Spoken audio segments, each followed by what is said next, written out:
I pray in the name of Jesus Christ. So today's verse is going to be Matthew 11:28. Come to me, all you who labor and are heavy laden, and I will give you rest.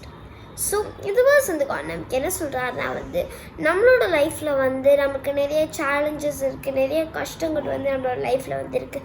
அதை மாதிரி சுச்சுவேஷனில் நம்ம என்ன பண்ணணும்னா அதை குறித்து depress ஆகிட்டு ஐயோ எனக்கு இப்படி இருக்கேன் அப்படி இருக்கேன்ட்டு அதை குறித்து நம்ம வந்து திங்க் பண்ணுறதை விட நம்ம வந்து காட் கிட்ட ப்ரேயர் பண்ணணும். அப்படி காட் கிட்ட வந்து நம்ம வந்து ப்ரேயர் பண்ணும்போது காட் என்ன பண்ணுவார்னா நமக்கு வந்து ஒரு ரெஸ்ட்டை வந்து கொடுப்பாரு. இந்த சென்ஸ் வந்து அந்த பிரச்சனையிலேருந்து வந்து நம்மளை வந்து ரிடீம் பண்ணுவார்.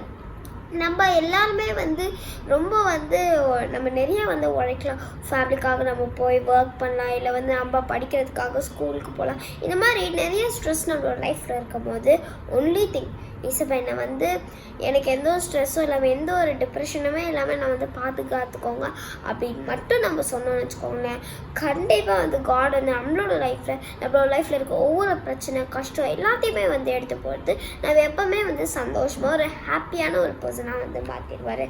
சரி, நம்ம ப்ரேயர் பண்ணலாமா?